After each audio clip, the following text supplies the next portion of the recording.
full of dots. So all it does, you now have an animated dots moving around. Then you map the dots to your animated character. And then so wherever the dot is on the forehead, the dot on the white on this guy moves the same as the dot on the person. You know, have you ever seen anything by Richard Linklater? No. He's No. done, he has a certain process that he uses where Tim Burton is probably, he does stop motion. He uses still cameras. Waking Life. Waking Life? Waking Life. Oh, Waking Life. Check out that. Yeah, I'll bring these back to you. I'll take a look at them. So He's done this. He's done this on a number of different projects where he takes the actors and he does a process where it looks like almost animated. And he's done that on that one. He's got a couple other ones that he's done. I don't have it on DVD. Well, like in Photoshop, for example, you can take somebody whose eyes are closed, you can open them. You can put a smile on somebody's face. You can straighten his posture. You can easily move his head from left to right. I can pull you out of the background, and the system will automatically reconstruct the background behind you. So what I do is I bring you out in Z-depth, so that then I can do a perspective shift.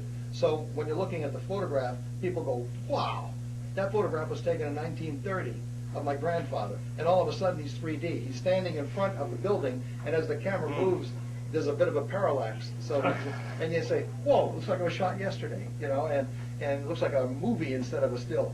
That kind of stuff. Photoshop it just like that. You can easily do it. You want perspective, you want to zoom into a picture, you get into a picture, you create the lines, the perspective lines, tell Photoshop now you can drive right in through it. Buildings are on both sides of me and I'm going into it. You create a hemisphere of a panorama of the city.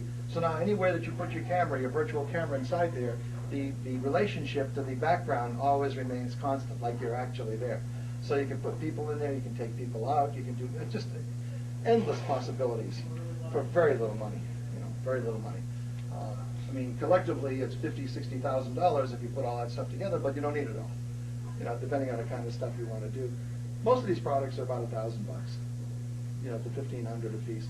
But again, that's why collaboration is key, Well, for me, it's because I'm working in so many different areas. That's my point. So and my thing is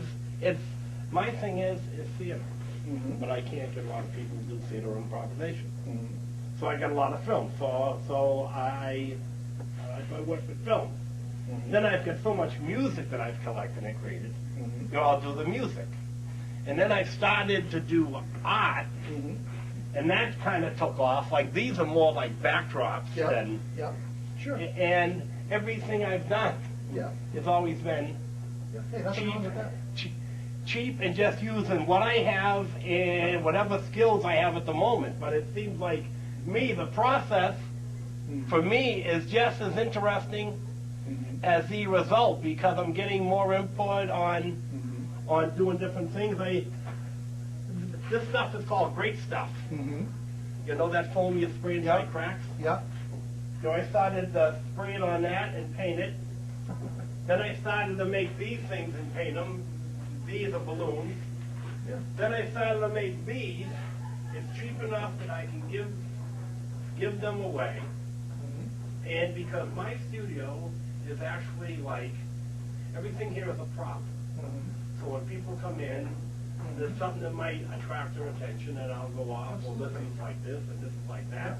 No, look, there's nothing, nothing wrong with that. I'm fascinated by everything and just looking to see, well, how can I participate and how can I help people out, and it's very clear to me that, that I'm very fortunate to have had the opportunity to learn and to actually do these things, because they're not trivial. They appear easy. It's like anything else. You give somebody a violin, if he's a one-time violinist, he can play beautifully. You say, that looks easy. Try it. Yeah. That's the way it is with all this stuff. Well, I started playing music. Yeah. I have this keyboard that I have that has Synthesizer. algorithms. Yeah. Yes.